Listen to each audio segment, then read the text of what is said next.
Olá, tudo bom com vocês? Estamos aqui numa disciplina nova. Eu, numa disciplina anterior, outra que eu tô dando, que é a Introdução à Biologia, e também na Pré-História e Antiguidade, eu comentei sobre algumas coisas de Darwin, né? E nós estamos estudando isso lá, no, vamos dizer assim, no livro de Darwin, né? No livro da Evolução das Espécies. Porém, eu falei para vocês que eu ia começar. Eu ia colocar naquele segmento, mas vou colocar aqui nas ciências biológicas e da saúde, o livro de Darwin, tá? Nós vamos estudar o livro de Darwin. É um livro grande, é uma obra grande, vão ter várias aulas, por isso estou fazendo no paralelo, e eu vou começar sobre a vida e a obra do autor. Por quê? Porque eu quero minuciar bem esse livro, tá bom? A origem das espécies de Darwin, tá bom? A vida e a obra do autor. Vamos lá. Charles Robert Darwin foi talvez o mais revolucionário biólogo e naturalista que já viveu. Este cientista britânico fundou as bases da teoria moderna da evolução, com seu conceito do desenvolvimento de todas as formas de vida por meio de um processo lento de seleção natural.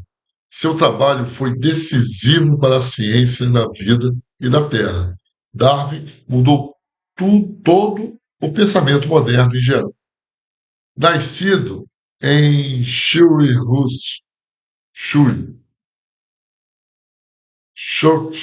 Inglaterra, em 1809, Darwin foi o quinto filho de uma rica e sofisticada família inglesa. Depois de se graduar na escola em Shrewsbury, em 1825, Darwin ingressou na Universidade de Edimburgo para estudar medicina. Entretanto, em 1827, abandonou os estudos e entrou na Universidade de Cambridge, com o objetivo de se tornar ministro da Igreja Anglicana. Foi lá que Darwin conheceu duas figuras que iriam despertar seu interesse pelas ciências naturais: o geólogo Adam Sedgwick e o naturalista John Stevens Henslow. Foi com Henslow que Darwin aprendeu a ser um observador meticuloso e cuidadoso dos fenômenos naturais e a ser um colecionador de espécies. Depois de se graduar em Cambridge em 1831, aos 22 anos, foi convidado para viajar como naturalista a bordo do barco inglês de investigação HMS Beagle. Por causa das boas recomendações de Henslow, Darwin embarcou sem pagamento numa expedição científica ao redor do mundo.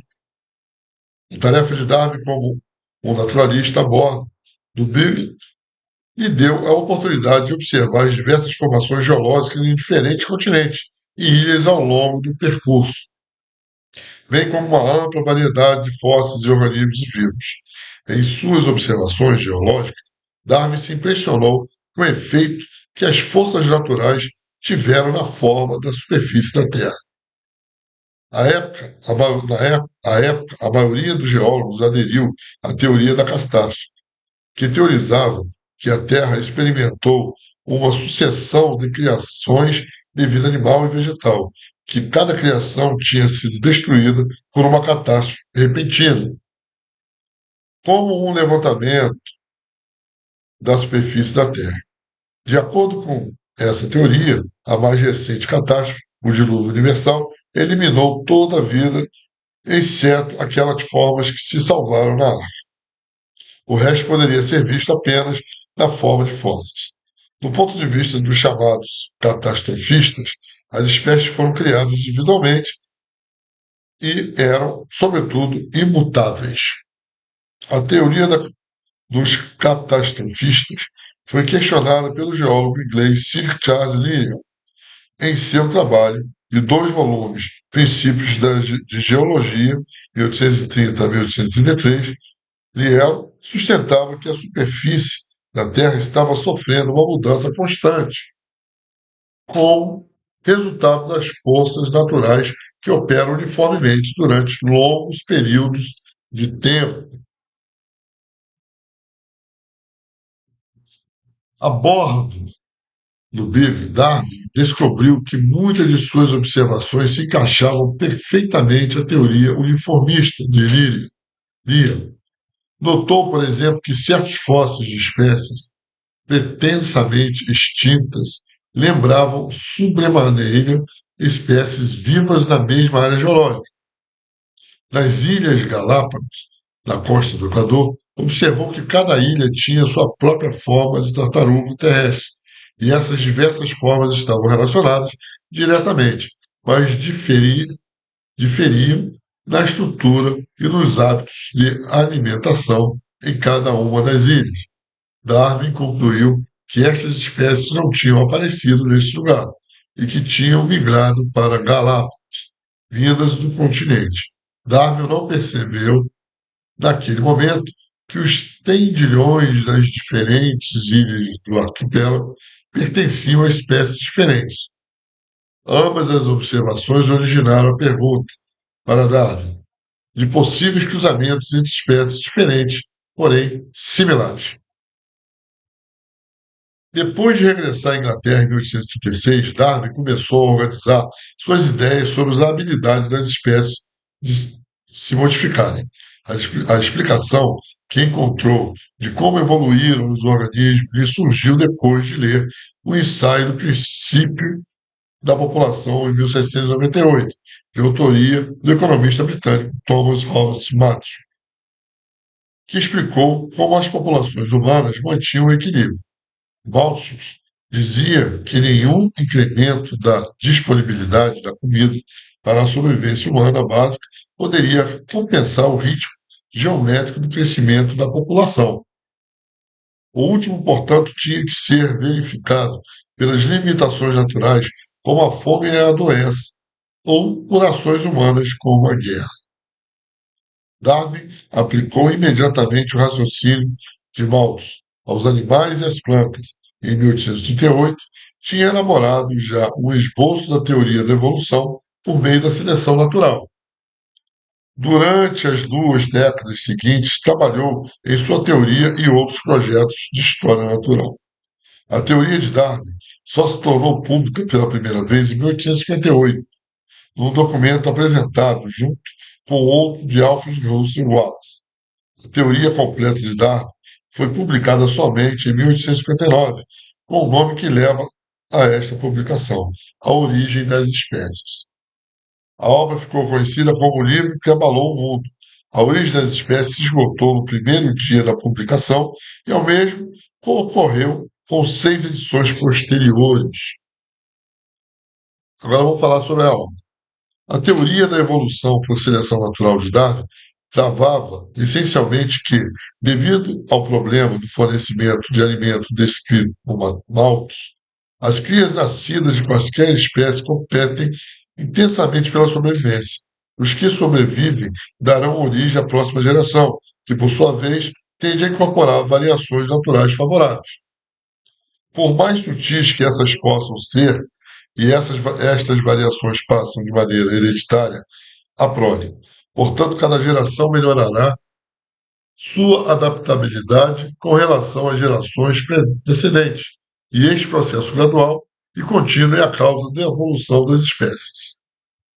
A seleção natural é só uma parte do vasto esquema conceitual de Darwin. Apresentou também o conceito de que todos os organismos relacionados são descendentes de ancestrais comuns. Além disso, forneceu apoio adicional para os conceitos anteriores de que a Terra mesma não é estática, mas sim está sempre evoluindo. As reações à origem das espécies foram imediatas. Alguns biólogos argumentaram que Darwin não pôde provar sua hipótese. Outros criticaram o conceito da variação de Darwin, argumentando que não pode explicar nem a origem das variações, nem como passar às gerações sucessivas. Essa objeção científica, em especial, não foi contestada até o nascimento da genética moderna nos inícios do século XX. De fato, muitos cientistas continuaram expressando suas dúvidas durante os anos seguintes. Os ataques mais ferrenhos às ideias de Darwin não vieram dos cientistas, mas sim dos opositores religiosos. O pensamento de que coisas vivas tinham evoluído por processos naturais negava a criação especial da raça humana e relegava a humanidade ao mesmo patamar dos animais.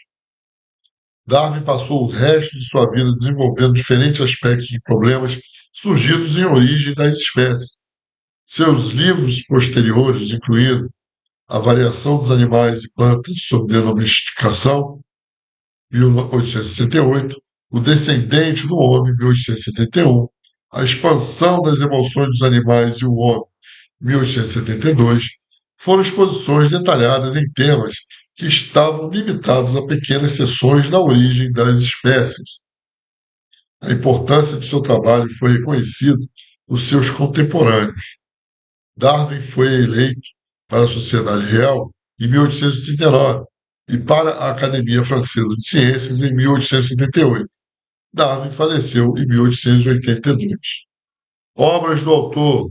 Além das obras já mencionadas na apresentação, podemos citar Zoologia da Viagem do Bugler, 1840, Variações de Animais e Plantas Domesticados, 1868, e A Descendência do Homem e a Seleção com Relação ao Sexo, 1871. Certo? Então, gente, acabamos nossa aulinha aqui.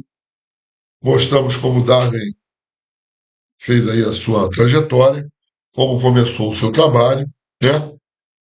E depois vamos viajar. Na próxima aula, vamos começar a viajar na obra dele, A Origem das Espécies, tá? Hoje vamos entrar na parte de introdução, longo, tá? Muito longo. Mas dá umas 2 aulas aí para a gente começar o capítulo 1, que é a variação estado-valente. Então, na próxima aula, iniciaremos a introdução, tá bom? Então, dê o seu joinha, compartilhem o vídeo, que isso ajuda a desenvolver nosso canal e a divulgar nosso trabalho, tá bom? É tudo gratuito, não existe ganho nenhum aqui. E isso nos ajuda aí a chegar a mais pessoas, pelo menos para não só ter informação, como debaterem o assunto, tá bom? Então, até a próxima.